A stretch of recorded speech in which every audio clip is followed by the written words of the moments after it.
Salaamu calaykum kusoo dhawaada mar kale ayaa Nuura Cooking maanta waxaan idin wadaa oo idin sameynaya basto dheer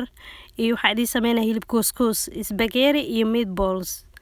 macaan kala arag marka hilibkan hilib dhunta kaaga taagmaayo ma aha hilib jilcan waayo ilmaha xitaa ay cuni karaan marka sida u sameeyay hadda arag basashaas hilib maxaa la dhahaa saliid yar oo been ah aan ku soo jilciyay si aad u taag u noqonin dadkan ilka uga galgalin waxa ku daray bread crumbs rooti shiidan waa oo qalalan waxaashaasna waxa ku daray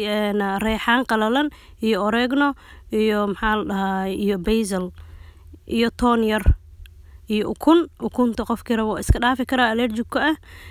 waxa ku darsan kartaa cheese ka ku darsan kartaa parmesan wixii kale oo qalalna ku shubaya waa kaasa qofkii aan haysanin rootiga shiidan wuxuu ku darsanayaa oatmeal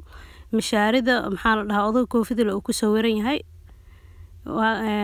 qofkii rabo gacanta ku qasanaya qofkii rabo naqaando ku qasanaya isku mid leh waaye marka qasitaan leh waaye dad waxa jira gacanta ka wiswiso marka kolleyba reerkaaga daa u sameysanaysa dib ma laha waxa ku qasatid gacmahaaga de nadiif yihiin iska soo dhaqdid caadi waaye marka waa kaasa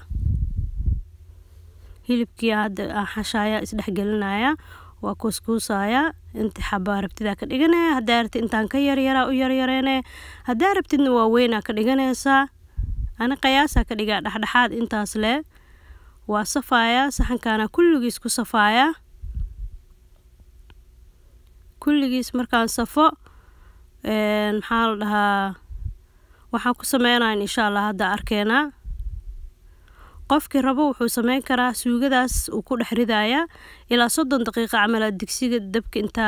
dabool saartid daboolkan dab ku siin wax yar ka neefsid saaraysa hadaa rabtidna saxankaas afarta dhinac inta ugu gudu suugada ku ridaysa sigana 30 daqiiqo ku karine waa hadii aadan haysanin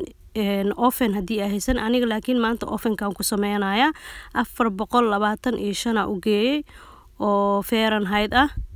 iyo 204 oo Celsius ah qofkii oo Europe joogo iyo qofkii Canada joogo marka hilibka waxa dubaysaa 15 daqiiqo ilaa 20 daqiiqo ovenkaaga ku xirantahay biyihii baastada dabka sii saaranay intee uu hilibka noo sii bislaanayo hilibka waa bislaada waa kana diyaar waaye ovenka waa ka soo baxay suugadan ku celinaya hadda suugadan ku dhaxridaya xoogaa adiga 20 daqiiqo 30 daqiiqo kala hilibku waa iska diyaar waxa la rabaa suugadaas inay dhaxda ka gasho suugada dhanaan korka uga daboolaya xoogaa qaando inta soo qaato waa isku karinaya dabool saar dabool ha saarin isku mid waaye wax dhib mala daboolka hadii aad saartid neefta ku wada celinin hadii kala biyo badan ay suugada ka dhalaysaa hadda waa kaasa waxeeniyo dhan dabka waa nooga soo dhaceen baastadii suugadii kulli waa kuwaasa waxay reed u tahay in la cuno hadda maqaayad Talyaani inay joogtid camal waaye caawa gurigaaga ansalaato yar u sameysanaysa oo isku dhamaataba suugo waxa lagu darin aadan ogeyn hada maqaayad oo aadid marmar maqaayad waa aada been ma sheegay laakiinse guriga ka fiicano waxa ku darsataa ogtahay insha Allah hilibkan oo suugo cad lagu karinayo maraan keenayo insha Allah waa soo wada